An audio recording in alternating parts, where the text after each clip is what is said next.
जो भी आएगा, यहाँ तक कि कोई सराहने हल्के का सिम हल्का के भी आएगा, हम किसी को मतलब ये छोड़ नहीं सकते, हम सबको बुलाने की कोशिश करते, कोई भी आए सब। हमने को फोटो नहीं खिंचवाने, हमने को ज़्यादा भाषणबाजी नहीं देनी।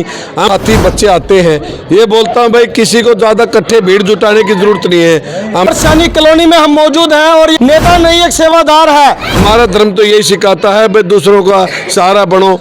देखो सबसे पहले मैं 1000-1200 की बात सोच रहा था, खाने का खर्चा भी हमने उठा रखा है, उनका किराए का खर्चा मैंने उठाया, और वहाँ पर कौन रहना चाहे वहाँ रुकना चाहे उनके लिए वहाँ पावन धाम नाम से एक आश्रम है, वहाँ रुकने का साधन किया है।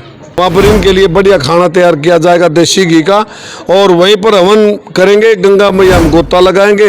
जो धर्म का कार्य तो धर्म का कार्य होता है, इसलिए पानीपत के वार्ड नंबर 24 और सैनिक कॉलोनी में हम मौजूद हैं और ये तमाम तस्वीरें आप हमारे चैनल के माध्यम से देख पा रहे हैं। जैसे कि हम आपको बताते हैं कि पानीपत के अंदर नेता नहीं एक सेवादार है, जो कि शिव शंकर का सेवादार है, शिव शंकर का भगत है, और तमाम ऐसे ऐसे काम करता हुआ वो भगत आपको नजर आ जाता है। जिस काम के लिए जो लोग हैं कई बार राजनीति करते हैं, तो कई बार कुछ ना कुछ ऐसे ऐसे काम करते हैं जिनको लेकर के वो चर्चा में हो, लेकिन एक ऐसा सेवादार पानीपत के अंदर है, नेता भी है, लेकिन जब वो यहाँ पर पहुँचता है तो नेता नहीं बल्कि एक सेवादार के रूप में पहुँचता है, और तमाम ऐसी बातें जो ये करते हैं वो करते भी हैं। जिन जिन बातों को लेकर के ये जब इन युवा पीढ़ी से मिलते हैं तो उन युवा पीढ़ी को ये कहते हैं कि आपने एक NGO बनानी है, क्योंकि NGO बनाने से काफ़ी सारे फायदे भी होते हैं। गरीब की मदद की जाएगी,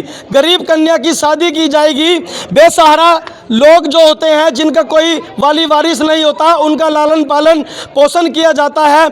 ऐसी एक NGO के बारे में भी आज पानीपत के जो महेंद्र सिंह कादियान है, जो कि एक सेवक हैं, जनता के भी सेवक हैं और भगवान के भी सेवक हैं, क्योंकि इनके लिए जनता ही भगवान है। तो इनसे बातचीत करने का ज़रूर प्रयास करता हूं, क्योंकि बार बार लगातार हम आपको ऐसी ऐसी तस्वीरें उन नेताओं की दिखाते हैं जो लोग नेता आजकल राजनीति चमकाने के चक्कर में कई बार तो जनसभाएं करते हैं या फिर कोई सम्मेलन करते हैं, लेकिन पानीपत के अंदर जो महेंद्र सिंह कादियान है वो ना तो सभाएं करते हैं और ना ही कोई सम्मेलन करते हैं। लेकिन जो तमाम जो भीड़ आप अपनी स्क्रीन पर देख पा रहे हैं, ये वो भीड़ है जो इनसे लाड़ प्यार करती है, और जिन लोगों को आप अपनी स्क्रीन पर देख पा रहे हैं ये वो लोग हैं जो कि महेंद्र सिंह कादियान की बातों को सुनते हैं।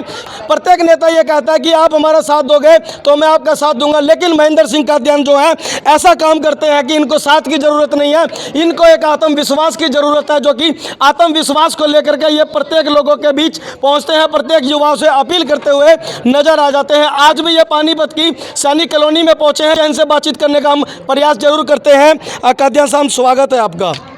धन्यवाद आपको और आपके दर्शकों का बहुत बहुत धन्यवाद। कादियान साहब, लगभग 2 से 3 दिन हो चुके हैं हमारे को कवरेज कर रहे हैं, हम प्रत्येक नेताओं की कवरेज कर रहे हैं जो कि जनसभाएं करते हैं और राजनीति को लेकर के अलग अलग स्थानों पर जाते हैं, भीड़ जुटाते हैं, लेकिन आप कुछ अलग ही कर रहे हो। मैं हर कॉलोनी में जाता हूँ, हर गांव में जाता हूँ।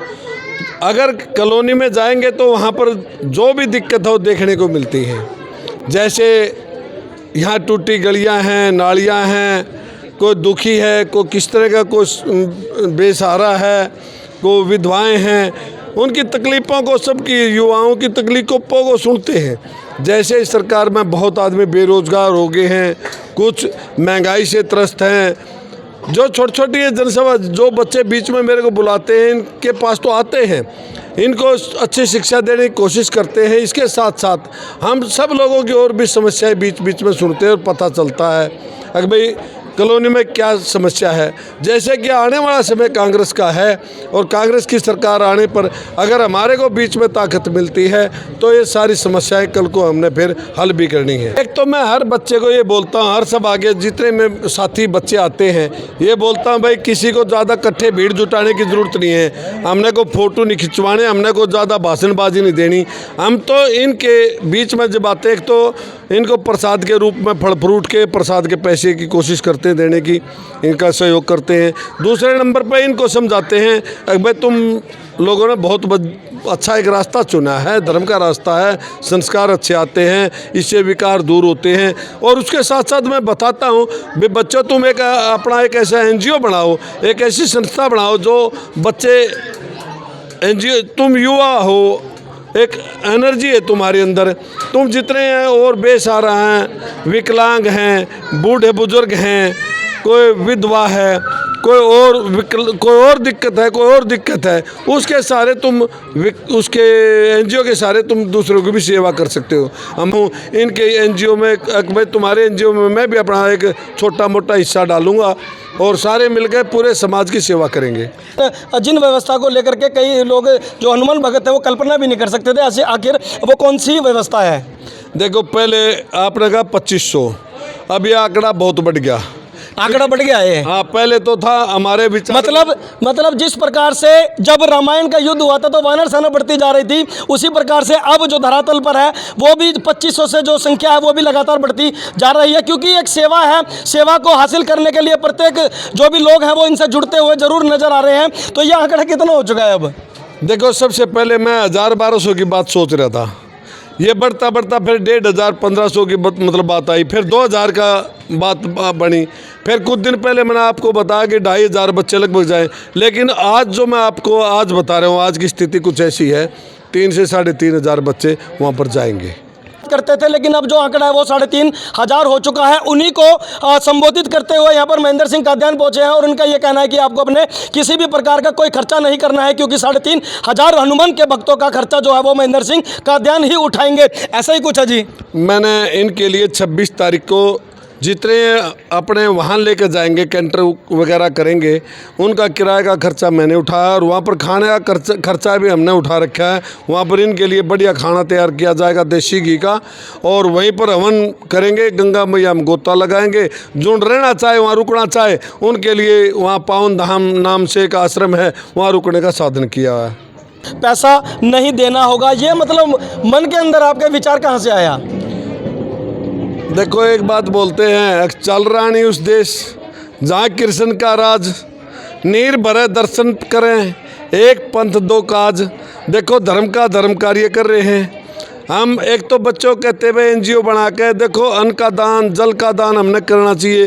कहीं ओम सेवा समिति पानीपत के नाम से एक अपना अमरनाथ यात्रा पर, शेषनाग पर भी हमारा पहले से भंडारा जो लगभग 20-22 साल हो गए वहाँ पर चलता, हर साल चलता है, और उसी को आगे बढ़ाते हुए हम तो भोले बाबा के पुजारी हैं, बर्फानी बाबा के पुजारी हैं। भूखे कौन, प्यासे को पानी, यही है बाबा अमरनाथ की कहानी। हम तो ये चाहते हैं भाई सबका भला हो, कोई तो भूखा ना सोए। और जिस तरह जो लंगर गुरुद्वारे में चला जाता है, उनसे हमने भी कुछ सीखा है, अगर भाई अपने सबको भूखे को अन्न और प्यासे को पानी। अच्छा, ये बताओ, लगभग 3500 का आज की तारीख का जो आंकड़ा है वो पार हो चुका है। अगर और भी सेवक आना चाहे तो आ सकते हैं? देखो, पहले तो अपने ग्रामीण कह रहे थे, अब 2-3 दिन से तो जैसे उन्हें पता चला, शहर वाले भी आ रहे हैं और हम सबका सम्मान करते हैं। हमने ग्रामीण और शहर से कोई मतलब नहीं है। मतलब वही वाली बात होगी कि आप राजनीति नहीं करने आ रहे, सेवा करने आ रहे हैं। अभी आपने खुद कहा कि पहले हमने ग्रामीण की ओर रुख करा था, लेकिन अब जो है वो शहर के लोग भी आपसे जुड़ने का प्रयास करते हुए हैं। देखो, धर्म के कार्य में करने के लिए मैं एक बात देखता हूँ, उसमें ये नहीं देखना कि ये ग्रामीण का है या शहर का है। देखो, धर्म का कार्य तो धर्म का कार्य होता है, इसलिए जो भी आएगा, यहाँ तक कि कोई सराहने हल्के का सिमालका के भी आएगा, हम किसी को मतलब ये छोड़ नहीं सकते। हम सबको बुलाने की कोशिश करें, कोई भी आए, सबको यथासंभव सहयोग करने की ज़रूरत है, वो करेंगे। तो महेंद्र सिंह कादयान का ये कहना है कि पानीपत ग्रामीण ही नहीं, शहरी ही नहीं, बल्कि इसराना या फिर समालका से भी अगर कोई हमारी इस सेवा में आशा चाहता है तो हम उसको भी स्वागत करेंगे, क्योंकि महेंद्र सिंह कादयान का कहना है कि सिर्फ सेवा ही हमारा धर्म है। आपकी इस खबर, इस वीडियो पर क्या कुछ राय है वो कमेंट बॉक्स में जरूर बताएं। मैं मनोहर सिंह।